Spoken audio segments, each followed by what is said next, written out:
Americanization Without Deculturalization by Brooke Schulzkup, Leanne Hedrick, Hilary Fuyan, and Samantha Millen. In our podcast, we looked into the lives of students at UNL. We asked them about how they feel their culture is or is not represented at the university, or their outside views on cultures. Americanization is the process of an immigrant to the United States of America becoming a person who shares American values, beliefs, and customs, and is assimilated into American society. Deculturalization is the process of destroying a person's culture, cultural genocide, and replacing it with a new culture. We interviewed two students and asked them a series of questions. The first student was Tanner. His parents are immigrants from Vietnam. Although he was born and raised in Lincoln, Nebraska, he still volunteered to answer our questions over this issue. These are his answers. Do you feel like your culture is valued at UNL or your high school experience? The high school I went to was predominantly white, so I don't think there was much of, I don't want to say much representation, but I don't think we were being undermined at all. Here at UNL, I believe I'm Asian, so I believe there's 4% of the population that are primarily Asian, probably, I don't know.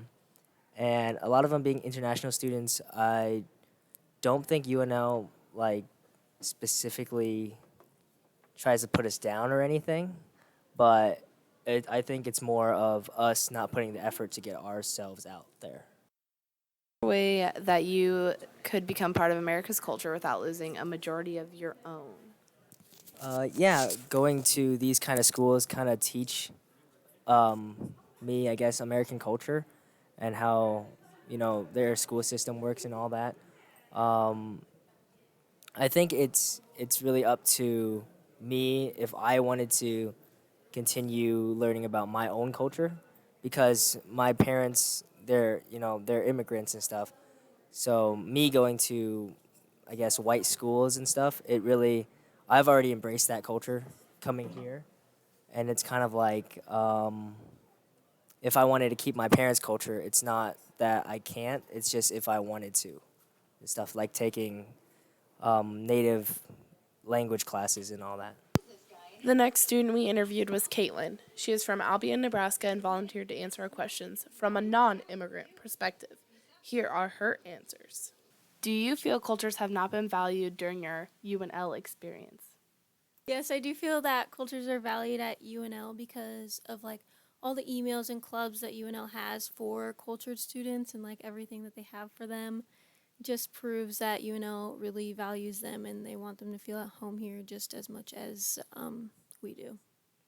What do you think would be the most difficult part of adapting to American society?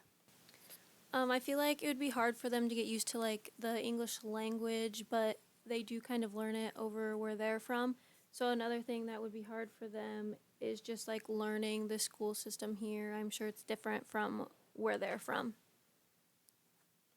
Is there a way that you think that one could become a part of America's culture without losing a majority of their main culture? Yes, I do think that they could become a part of America's culture without losing their own, by just keeping their traditions alive when they come here, and also just learning new traditions from us and just doing both at the same time. Next, we will look at some data and responses to global surveys related to international students and how they felt about their experiences studying in the U.S. The Institute of International Education said that the total international student enrollment in the U.S. for 2014 to 15 was about 975,000 students. The largest number of these students came from China and made up about 31% of the total enrolled. The largest fields of study for international students were business and management, engineering, and mathematics and computer sciences. The 2015 International Graduate Analysis of Student Satisfaction stated that the quality of professors is the most significant factor affecting students' education satisfaction.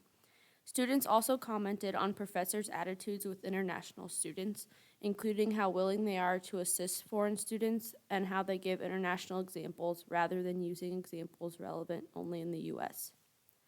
Academics are also very important for international students. International students are more likely than domestic students to look for a school with good professional development. They may also focus on schools with good language support and subject tutors. Another area international students marked as important was activities and social clubs at their universities. These, they said, are a big opportunity for international students to spend their free time and to make new and lifelong friends.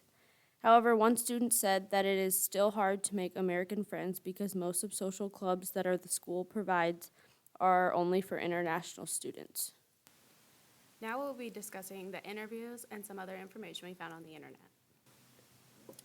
The first question we asked Tanner was if he feels like his culture is valued at UNL, and then we asked Caitlin if she feels like other cultures are valued at UNL.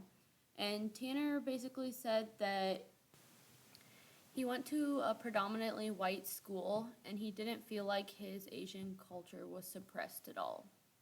My high school was a lot like Tanner's. It was mostly white. I wouldn't say that anyone who went there was suppressed or anything, but we didn't have any kind of multicultural class or anything like that. And the only multicultural we really had was our Spanish class, and the only thing we really learned in that was Spanish. We didn't have anything learning much about the culture. We did learn a little about the food, but I think our high school could have done a lot more to teach us more about other cultures and prepare us for more of the cultures we would see it once we came to UNL. My high school experience was a little bit different.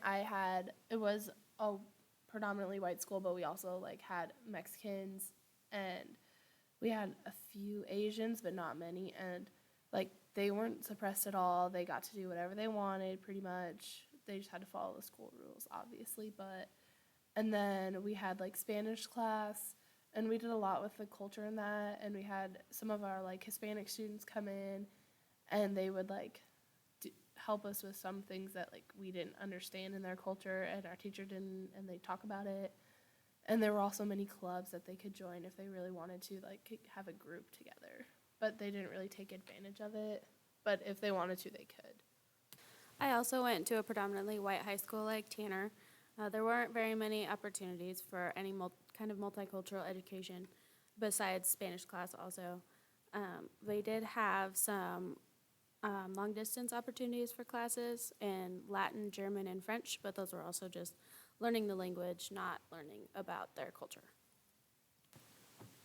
We asked Caitlin, who is originally from Nebraska, and she said that she feels that other cultures are valued at UNL because of all the opportunities they have to be involved in their clubs that are centered around their culture, and there's also a lot of multicultural education centers and stuff like that they can be involved with if they really want to get involved.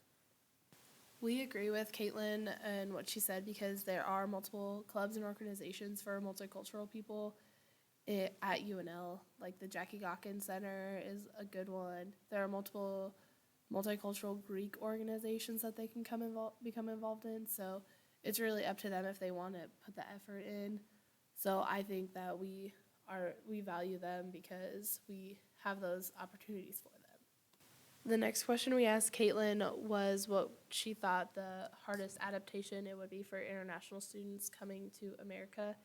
And her answer was learning the English language and learning how the school system works. We agree with Caitlin's answer about the English language being difficult to learn and then the school system also being difficult to navigate. English is a very difficult language to learn, especially if it's your second language because of all the different grammar rules. And the school system is much different than other schools around the world. The last question they talked about was how they can become a part of America's culture without losing theirs. Tanner said that he feels that if he wants to practice his culture, he can, but he has to go out of his way to do it.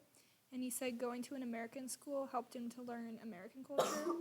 Katie said that she thinks that they can keep their traditions alive when they come over and learn new ones from America. Tanner made a good point about feeling like he can practice his culture without, if he would like to, but he needs to go out of his way, sort of. Now we're going to discuss how we as future teachers would integrate different cultures into our everyday curriculum and in our classrooms. So we're just going to go around and talk about each of our classrooms specifically and how we can put it into our classrooms. I'm an elementary education major, so I think just doing small things like incorporating other cultures like into like the design of the classroom. Like if you have different pictures on the walls or like the storybooks, if there are different colored kids in the books instead of all just white. That's something I've noticed in my practicum classroom. We have a lot of different variety of kids from different cultures, and they're all different colors, and they can all see themselves represented in the different stories.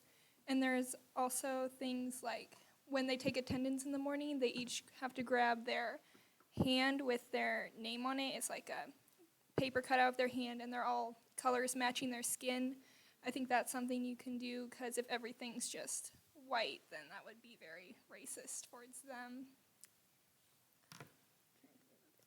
Some other things I think you could do would be to have like a multicultural day where you could celebrate different cultures. I think especially of the different cultures of the kids you have in your classroom would be really important to incorporate them.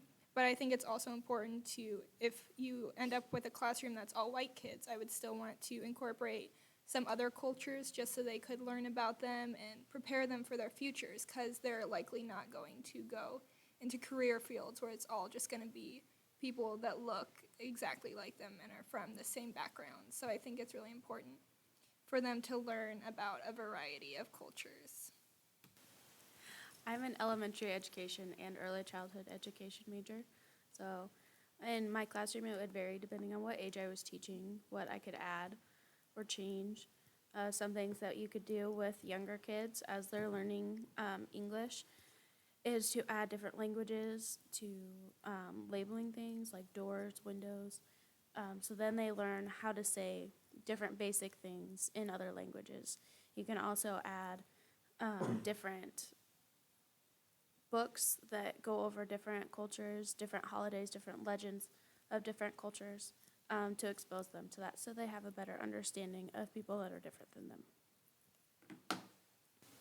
I am a secondary English education major, and in my classroom, I would assign writing assignments that they would have to think out of the box and be walking in another person's shoes and try to feel how it is to be in someone from another ethnicity's standpoint, coming from China, Germany, anywhere to America, to try to learn a new language and have them write either an essay or a story or something about it, and just keep that vibe going throughout the whole year and keep it in the curriculum and accommodate for other students. I would have probably interpreters for students that are English language learners, because I know there are some that in my high school experience, they didn't know English when they came to be a junior in high school when they first came to America, and it was kind of difficult for them to learn English while trying to type a 6-page paper about something that wasn't relevant to them. So to accommodate that, you can just have them write a paper over something that they know personally, and then have an interpreter help them with everything else. I am an agriculture education major, so I think it might be a little more difficult to integrate those things, but there's still a lot of ways that I could. One thing is in the plant science section, I could bring in different plants from around the world, maybe specifically to where my students are from. Another thing is could talk about different grains and crops around the world, again, maybe specific to where my students are from. And it also, with all the international agriculture that we have right now, even if my school is predominantly white, it would still be good to talk about different things from around the world and educate them on that. We hope that you guys have learned or gained a little bit more knowledge about how to Americanize students without deculturalizing them. It may take work or maybe going out of the student's way to get the services needed to succeed in the new culture, but the services are there and ready for them whenever they need it. We have also come to the conclusion that UNL is trying to respect all different races and ethnicities on campus by having multiple organizations that are open for every student that are willing to use them. Thanks for listening. Survey 69. Answer this.